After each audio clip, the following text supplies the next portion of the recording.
E a ameaça é amplificada por algo que os cientistas vêm notando há algumas décadas: uma redução de 20% na potência dos ventos solares. O vento solar é a emissão constante de partículas do Sol.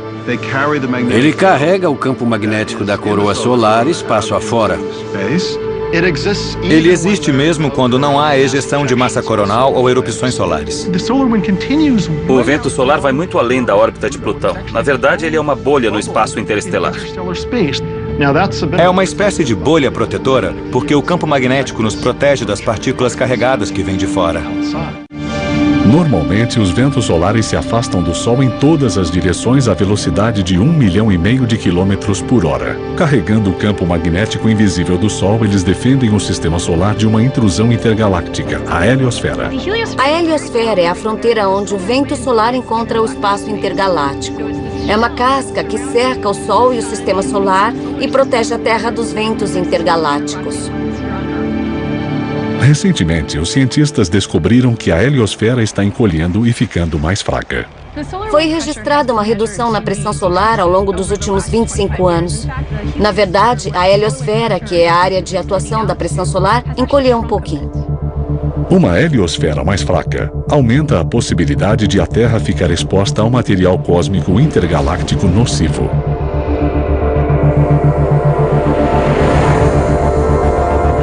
Quando o vento solar diminui, a própria heliosfera encolhe.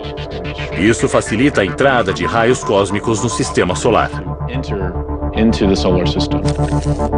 A quantidade de elétrons de alta energia, um aspecto pequeno, porém representativo dos raios cósmicos ao redor da Terra, já aumentou em 20%. Parece que os elétrons dos raios cósmicos aumentaram, o que já era esperado. Se os ventos solares caíram 20, 30% nos últimos 15 anos, a bolha deve ter diminuído e o aumento de raios cósmicos galácticos é natural. A boa notícia é que vivemos num planeta com uma atmosfera grossa e um campo magnético. Então, temos dois tipos de escudo nos protegendo. O Sol dita os rumos da Terra. Ele é a fonte de energia da Terra. Então, toda a energia liberada pelo Sol aquece a Terra. Isso afeta o clima e, numa escala de tempo maior, os padrões climáticos. Basicamente, o Sol é a fonte de energia. Ele é a bateria que alimenta todo o ambiente terrestre. As plantas aproveitam a energia do Sol através da fotossíntese, criando carboidratos. As pessoas e animais consomem estes carboidratos, convertendo-os em energia para viver. Até os combustíveis fósseis que movimentam nossas máquinas foram criados pelo Sol. Mas nosso uso crescente de combustíveis fósseis parece estar perturbando o equilíbrio entre o Sol e a Terra. Como inicialmente todo o material vivo recebe sua energia do Sol, ele é a fonte original do combustível fóssil, seja de árvores ou de outras coisas que ficaram presas nas camadas rochosas, foram esmagadas e lentamente, ao longo de milhões de anos, transformadas nos hidrocarbonetos que são hoje, e nós só extraímos do subsolo. O combustível fóssil que queimamos hoje libera a energia solar de milhões de anos atrás, desequilibrando a relação entre o nosso planeta e sua estrela mais próxima. Se queimarmos tudo, a nossa atmosfera vai ficar irreconhecível muito antes do esgotamento das reservas em si. Nós já vimos as consequências do excesso de energia solar no aumento das temperaturas globais. A liberação de toneladas de energia solar antiga, armazenada como combustível fóssil, amplificou o processo natural e necessário, conhecido como o efeito estufa. Muita gente acha que o efeito estufa é uma coisa ruim. Na verdade, não é. Ele mantém a Terra quente. Sem o efeito estufa, os oceanos da Terra ficariam congelados. O que é ruim é o efeito estufa exagerado. Se houver muito dióxido de carbono, vapor d'água e metano na atmosfera terrestre, esses gases vão capturar cada vez mais radiação solar, elevando a temperatura média da Terra e causando o aquecimento global. Isso pode provocar o derretimento das calotas polares e um aumento no nível dos oceanos.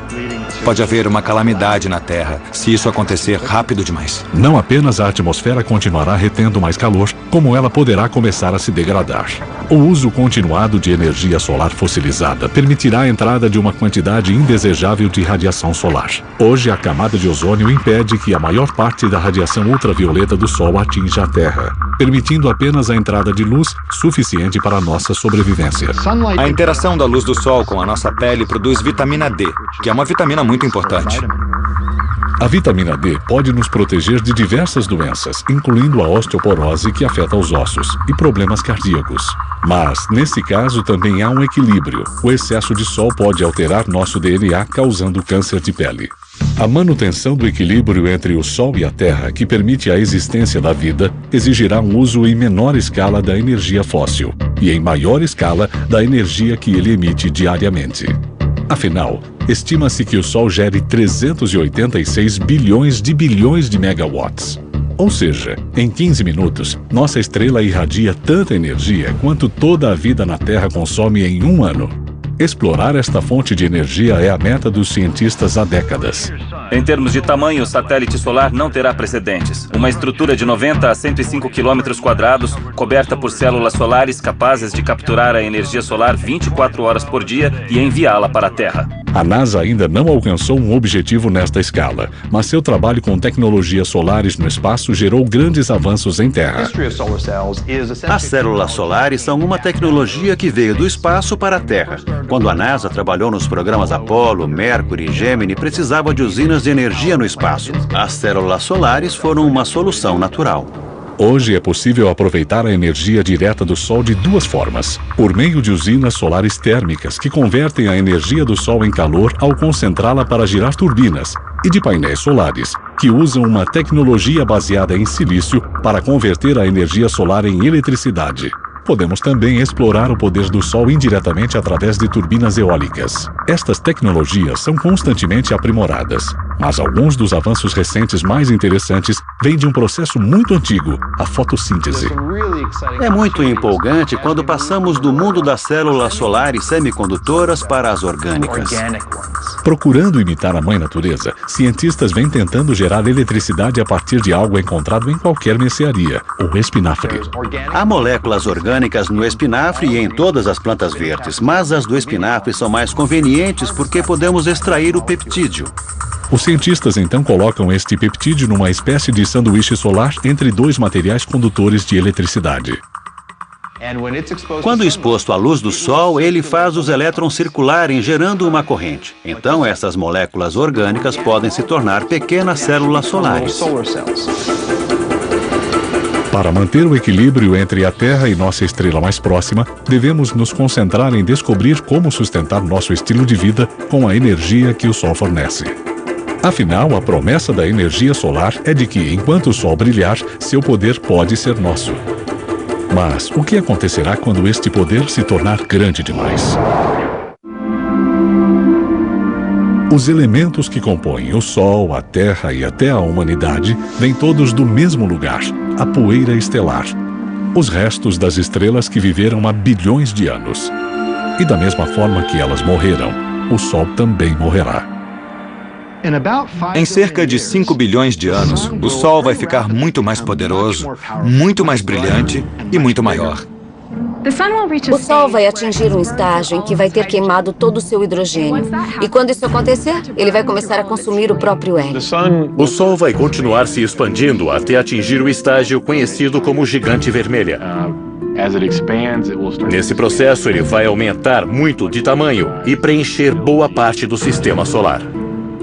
As órbitas dos próprios planetas também vão se expandir porque elas não são tão grandes. Durante esse estágio, algumas instabilidades, que eu chamo de arrotos cósmicos, farão com que a atmosfera externa do Sol seja gentilmente ejetada. As camadas exteriores da gigante vermelha vão continuar se afastando, num ritmo lento. As camadas interiores mais quentes do Sol vão ionizar essa nuvem de gás ao redor, fazendo com que ela brilhe. Então, o Sol vai ficar envolto por uma nuvem de gás brilhante. Ele vai formar o que chamamos de nebulosa planetária. Elas têm formas lindas, algumas são perfeitamente redondas, mas algumas assumem formatos assimétricos em relação à estrela no interior. E vai sobrar apenas o núcleo contraído do Sol. E ele vai parar de produzir energia nova através de reações nucleares, porque as reações nucleares terão cessado. Então, ele vai continuar se contraindo e desaparecendo lentamente. É parecido com o processo que gera, por exemplo, as supernovas. Mas nosso Sol não é grande o bastante, ele não contém material suficiente para virar uma supernova. Então, seu estágio final vai ser um objeto que chamamos de anã branca. O Sol vai se transformar numa anã branca relativamente pequena. Ela será muito tranquila. É o que chamamos de estrela aposentada. Ela terá mais ou menos o tamanho da Terra e não vai diminuir. Vai ficar parada, nessa forma rochosa altamente compacta, para sempre, só liberando energia, ficando cada vez mais fria e fosca com o tempo, até finalmente desaparecer de vista. A morte do Sol terá efeitos catastróficos sobre o sistema solar. Se a grande expansão não engolir os planetas vizinhos, ela provavelmente mudará suas órbitas e o superaquecerá, incluindo a Terra. A superfície da Terra será totalmente carbonizada. A Terra provavelmente vai ser cozida de um jeito ou de outro. Imagine o Sol sendo 100 ou 200 vezes mais forte do que é hoje. Imagine como a Terra ficaria quente. Não seria nada agradável. Na verdade, a Terra pode ser cozida antes de o Sol morrer totalmente. Porque o Sol vai ficar mais quente antes mesmo de se tornar uma gigante vermelha e ficar tão grande quanto a órbita da Terra. Ele vai gerar mais calor e a Terra vai ficar tão quente que a água vai ferver. Os oceanos vão evaporar e todas as formas de vida vão deixar de existir. Depois que o Sol encolher e virar uma anã branca, se tiver sobrado alguma coisa da Terra, em vez de aquecer, ela vai congelar. E não vai ser um lugar agradável para se viver. Mas isso é daqui a bilhões e bilhões de anos. Nós só temos foguetes e satélites do espaço há uns 50 anos. Estamos falando em bilhões de anos. E com certeza vamos conseguir viajar pelo sistema solar para, no mínimo, chegar a lugares onde a temperatura é igual à da Terra. E nessa época vamos ser capazes de ir a sistemas solares mais distantes. Então eu não passaria muito tempo me preocupando com o que vai acontecer com o Sol daqui a 5 bilhões de anos. O Sol nos deu a vida e um dia ele a tomará. Embora a Terra esteja destinada a morrer, ela e tudo que nela vive continuará de certa forma existindo.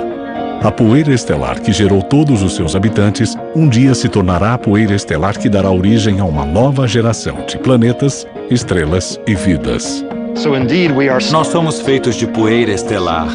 O carbono em nossas células, o oxigênio que respiramos, o cálcio em nossos ossos, o ferro em nossos glóbulos vermelhos. Todos esses elementos foram criados no interior das estrelas, através de reações nucleares. E graças à explosão de algumas dessas estrelas, nossa existência se tornou possível. A conclusão de que nós viemos das estrelas foi uma das maiores descobertas que a ciência já fez.